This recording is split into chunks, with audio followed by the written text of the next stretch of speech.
Hello everyone and welcome to my channel. My name is Crown and today we are going to have some more stories that I hope that you will enjoy. But before we start, it would be so much appreciated if you would subscribe to the channel, like the video if you enjoyed it, and maybe leave a comment down below. These simple clicks would mean a lot to the future of this channel and really reward the effort that I put in every day. And now, without further ado, let's go! First story. Entitled Grandfather Gets Police Called on Him at Granddaughter's Wedding. A little backstory. My grandfather is a terrible person, a complete narcissist and an entitled prick. To put it into perspective, the first time he met my grandmother, she was on a date with another man, and the entitled grandfather barreled in, basically kicked the man out and continued on as if he was the one she was there to see. I have heard a number of horror stories about how he would beat my grandmother, mother and uncle. He would cut people out of his life for the pettiest reason, including his own children. All around a terrible person. So on to the story. My sister got married a couple of years ago, pre-COVID, and the ceremony was at her and my mother's church. Started at 4 and lasted an hour. The reception was held at a hotel on the other side of the town. So my sister decided to have it start at 6. This is important, so keep that in mind. Everyone made it to the reception just fine, and things are going well. My sister and her husband show up right on time and start going table to table speaking with guests, as is customary. And this is when the entitled grandfather started acting up. My family was seated right in front of the wedding party, which I was at. I heard my grandfather start talking and tuned in on the conversation. He says, "Dinner was supposed to be served at 6. It's now 6:15. Side note, it was never stated anywhere the dinner was at 6, just that the reception started at that time. Mom tells him that the bride and groom are still talking to their guests. Once they are done, food will be served. I don't care. I was told dinner was at 6, so where is my food?" Then Aunt tells him, "Can't you wait for just 5 more minutes? The bride and the groom only have a couple more tables to go to. Then we can eat." Mom says, "Can you keep your voice down? This is the bride's big day. We don't need you making a scene." The entitled grandfather, apparently not appreciating that last comment, says, "Don't you tell me what to do. You may be a grown woman, but I will not hesitate to beat you." At this point, I can see this is going downhill fast, and I start getting up to see if I can help somehow. But before I get a chance to, I hear Aunt speak up. "If you're going to be a jerk, then just leave. We don't need your attitude today." "Well, fine then." He was yelling so loudly I saw people at the other end of the rather large dining hall turn to look. Somehow neither my sister nor her husband seemed to notice. The entitled grandfather stands up and starts marching towards the exit. Mom reminds the aunt that he's supposed to do the father-daughter dance with the bride. Our dad passed away months before this, and the bride had her heart set on having some male figure in the family do the dance. Mom and aunt follow him out of the dining hall and into the main foyer of the venue. I, thinking on my feet, immediately closed all the doors into the foyer, so no one inside could see what happened next. As I'm closing the final door, I hear Mom and Aunt trying to talk him into staying. But he doesn't say a word. And right as I turn around to try and help the situation, he pulls up his fist and punches my aunt right in the face. He does this right in front of the security guard. And without another word, he turns around and leaves, leaving his wife at the table and my aunt leaning against the wall while rubbing her cheek. The security guard calls the company he works for and asks him to send an officer to his location. Mom says, "Please, no cops. I cannot let him ruin the bride's big day." I should note here that this security guard was not hired by us, but instead by the venue. Venue policy is that if the security guard sees any signs of illegal activity, including assault, he has to call the police. The police showed up, and Anne decides not to press charges. But the police insist that they still talk to the entitled grandfather and explain the severity of the situation. While mom and aunt worked this out, she ended up pressing charges eventually. I ran inside to explain to the bride that the entitled grandfather left, and I offered to do the father-daughter dance in his stead. After the reception, we gave the bride the entire story, and she was furious, but was thankful that nobody saw any of this happen and was so supportive of getting the police involved. Next story. This will be a long one, so grab some popcorn. Let me start with a little background. Me, 28 male, and my wife, 26 female, married 3 years ago and have been together for 6 years. When we met, I was already in my 3rd year of college for a special branch of a very productive industry, something like the US Army. You go to a different country for a few months, do some really dangerous jobs, get paid a lot, come back a few months and so on. In the beginning, I was going away for 6, 8 or even 10 months in order to promote as fast as possible. Now, I earn around 4 years of medium salary in my country in just 3 months. It's a hard job, but I love it. My wife was very supportive, and I always knew that it's very hard for her to have this kind of lifestyle.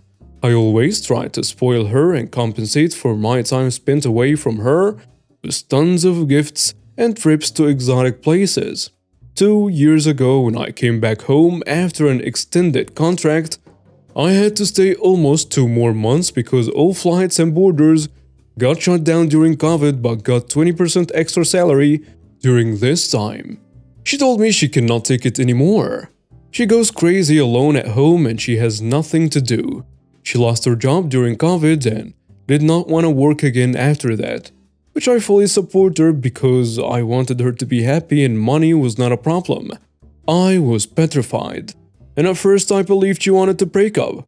Then she continued with "I love you so much and I want you to give me a baby so I can take care of him and have a little bit of you when you are gone on contract."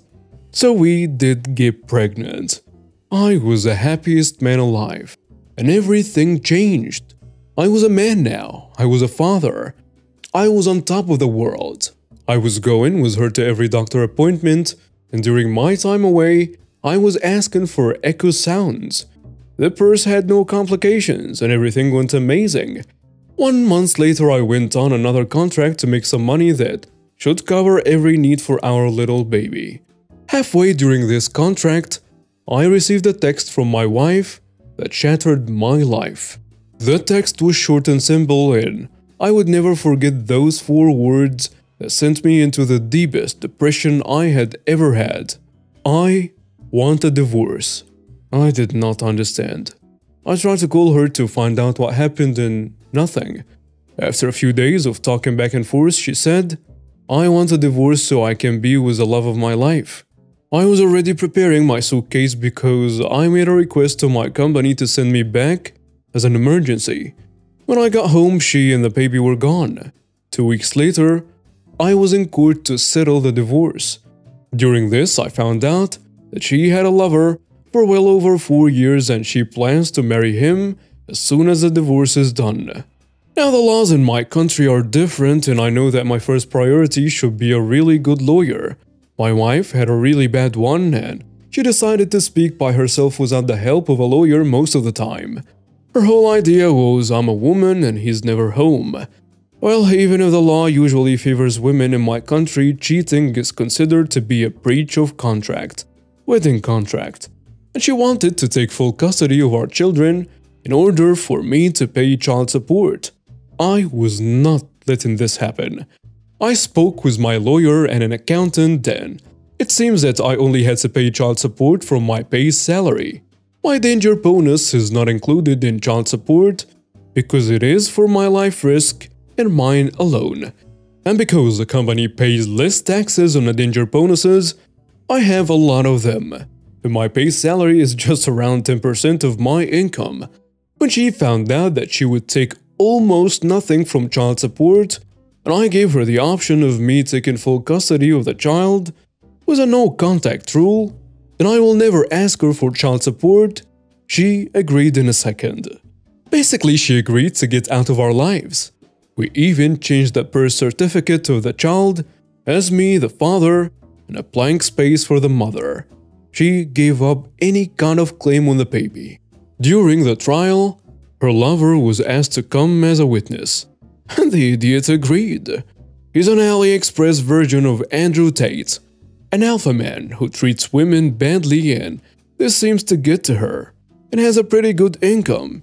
He has a small company, less than half of my salary, but he is always home, and it still is a lot for our country.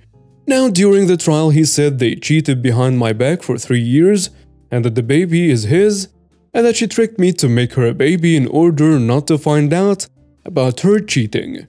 He said all this just to make me feel horrible, I guess, because this is actually kinda illegal, something like alienating the love and the other legal terms my lawyer explained to me.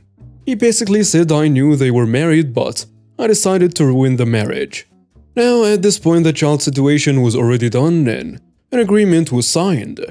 The judge asked my wife if it was true, and she said yes, and ordered the DNA test just to confirm. After the DNA test that confirms what they said, the judge said that she will let me cancel the agreement and settle the situation again with my wife now that the child is not biologically mine. I said no, Your Honor. This child is mine, and I want to keep him.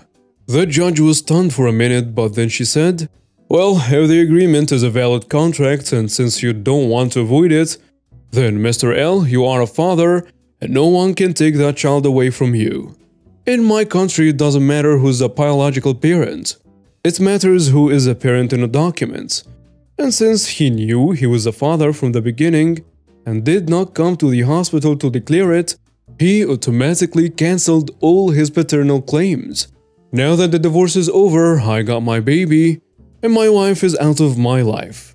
First thing I did was hire 3 babysitters to work 8 hours a day so my child has 24/7 someone to stay with him 24/7, and I have time to prepare for my revenge.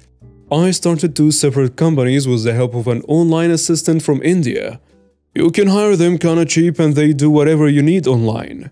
This guy made 2 super professional companies, one in industrial credits, give money to business for a lower rate than banks, and the second was a copycat of my ex-company, but this one was in the same city as his.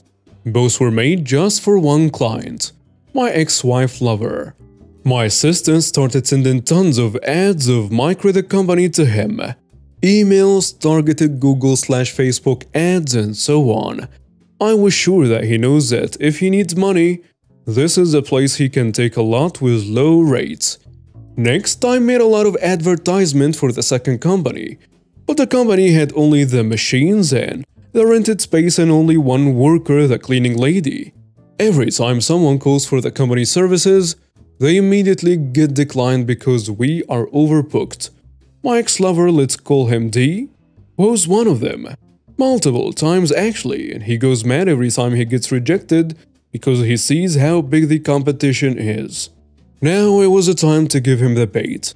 Because my company had some problems in the main country, I don't even know in which country this company was registered, they changed the management and wanted to make some fast profit, so the regional manager wanted to sell some of the equipment.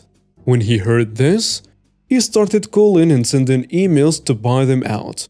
The response was something like, we are an international company, we cannot sell the brand, but we can sell some equipment. It was illegal for me to sell the company without showing him the accountant's data, which was empty, but equipment I could sell just with a simple contract.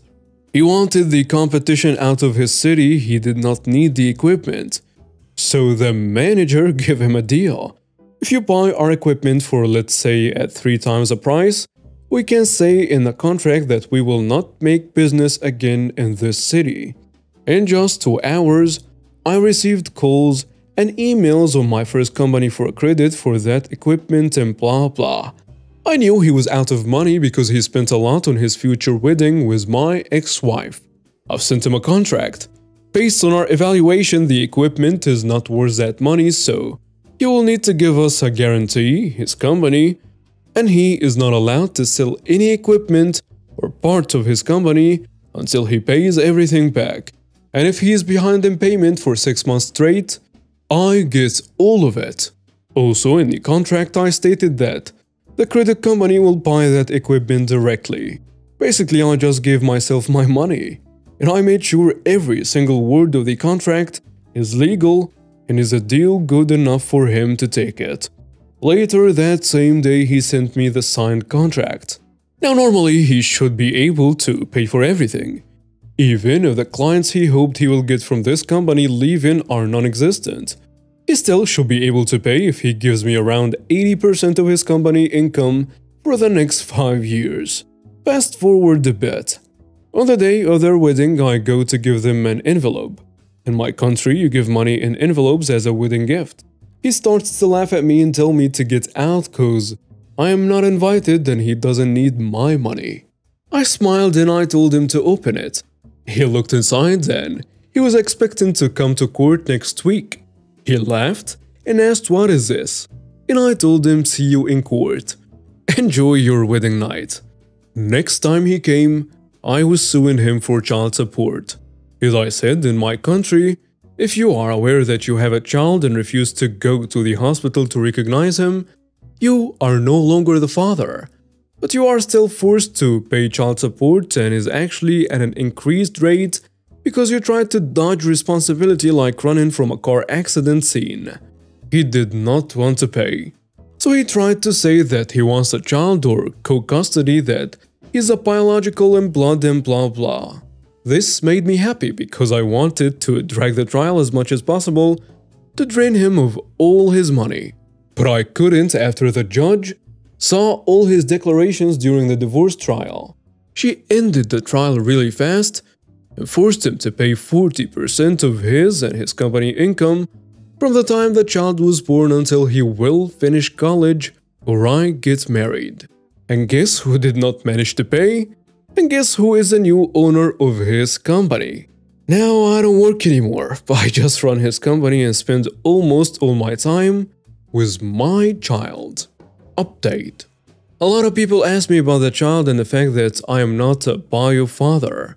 I don't plan to hide from my child that I am not her bio father. We will talk about this when the time comes. In high school maybe, or around that age. Until then, I will try to be the best friend and paternal figure I can be, and if my child decides to go to the bio father, then I will not have any objection. Deceive into bonding? I need this child more than you think. After all that happened, I don't want a relationship anymore. And I'm very lonely and being financially free.